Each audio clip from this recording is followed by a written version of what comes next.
आता भाजपले जेव्हा कुटुंब फोडलं आणि पार्टी फोडली आणि त्याच्याच बरोबर अध्यक्ष जे आहेत विधानसभेचे त्यांनी कुठेही लोकशाहीचा आणि संविधानाचा विचार न करता जो कुठला निर्णय अन्यायकारक निर्णय आदरणीय पवार साहेबांच्या पार्टीबद्दलचा जो दिला, तसंच इलेक्शन कमिशनने जो दिला, असंच म्हणावं लागेल ना. ज्या व्यक्तीने घर बांधलं त्याच व्यक्तीला घरातून काढलं. जसं तिथं झालं तसं आज बारामतीमध्ये झालेलं आहे की जे काही पक्ष कार्यालय जो पक्ष आदरणीय पवार साहेबांचा होता तोच असंवैधानिक पद्धतीने हिसकावून घेतल्यानंतर, म्हणजे त्या घरातून साहेबांनाच तसं बाहेर काढल्यानंतर साहेब तर शांत बसणार नाहीत. शेवटी जो व्यक्ती पूर्वीपासून कष्ट करत आलेला आहे, लोकांना केंद्रबिंदू ठेवून काम केलेलं आहे, ती व्यक्ती लोकांच्या ताकदीने, लोकांच्या विश्वासाने परत एकदा पक्ष उभा करण्यासाठी तयार आहे. आणि त्याचंच एक प्रतीक म्हणून बारामती शहरामध्ये आदरणीय पवार साहेबांच्या विचाराच्या खाली चालणारी जी राष्ट्रवादी आहे त्यांचं कार्यालय सुप्रियाताईंच्या माध्यमातून तिथं उद्घाटन होत आहे आणि त्या कार्यालयाच्या मदतीने लोकांचे हिताचे प्रश्न नक्कीच सुटतील असा विश्वास माझ्यासारख्याला वाटतो. आता पेटीएमच्या बाबतीत मला जास्त काही बोलता येणार नाही, पण पेटीएमची जी काय आजची परिस्थिती आहे आणि त्याच्यावर ज्या काही ईडी कारवाई सुरू झालेल्या आहेत, त्याचा अर्थ येत्या काळामध्ये पेटीएमला कुणीतरी स्वस्तात विकत तरी घेईल, नाहीतर पेटीएम ज्या क्षेत्रामध्ये काम करतं त्या क्षेत्रामध्ये एक मोठी कंपनी भारतातली त्या क्षेत्रामध्ये काम करणं सुरू करेल. त्याच्यामुळेच त्या कंपनीवर अडचण झाली का काय असं आपल्याला येत्या काळामध्ये कळेल.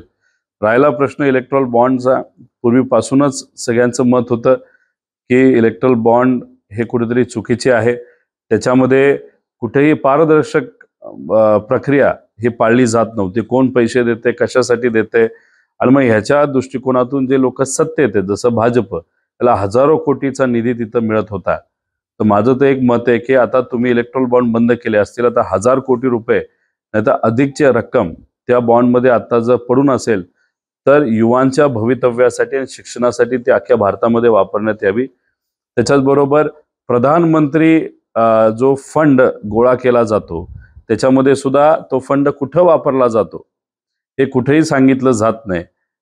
त्या फंडचं काय झालं, तो पैसा कुठं गेला, लोकांकडनं घेता खरं पण त्याचा वापर कसा होतो हे कोणाला माहीत नाही.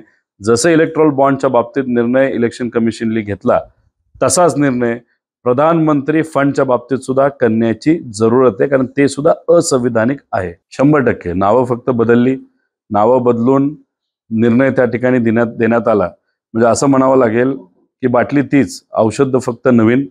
आणि मग अशा पद्धतीने जर निर्णय घेतला जात असेल तर मग एवढा दिवस चर्चा कशाला घडवायची. म्हणजे तुम्ही चर्चा करून घेतली, आम्ही संविधानाच्या बाजूने बोललो, आम्ही जे खरंय ते तिथं सांगितलं, तरी सुद्धा निर्णय जो तुम्हाला द्यायचाच आहे, नाही तर दिल्लीतून जी स्क्रिप्ट आली ती इथं महाराष्ट्राच्या, ते सुद्धा स्वाभिमानी महाराष्ट्राच्या अध्यक्षाला निर्णय घेण्यापेक्षा ती फक्त स्क्रिप्ट जर वाचायची असेल तर मग हे नाटक तरी कशाला करायचं. त्यामुळे लोकशाही, संविधान आणि या सगळ्या गोष्टीचं एकत्रित करून एक फुटबॉल केलाय आणि अहंकाराच्या नादामध्ये त्या फुटबॉलचा खेळ चाललाय असं आमच्या सगळ्यांचं मत आहे. भीती तर अशी वाटते 2024 नंतर या देशामध्ये भाजप सत्तेत आल्यानंतर लोकशाही राहणार नाही, तसंच संविधानही राहणार नाही.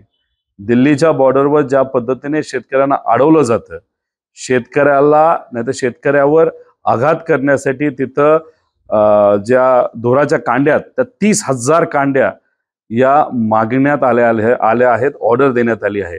म्हणजे शेतकऱ्याचं इन्कम, उत्पन्न डबल करण्याच्या ऐवजी तिथं धोराच्या कांड्या 30,000 आणण्यात आल्या आहेत. आणि ह्या कांड्या आज शेतकऱ्याच्या विरोधात दिसल्या.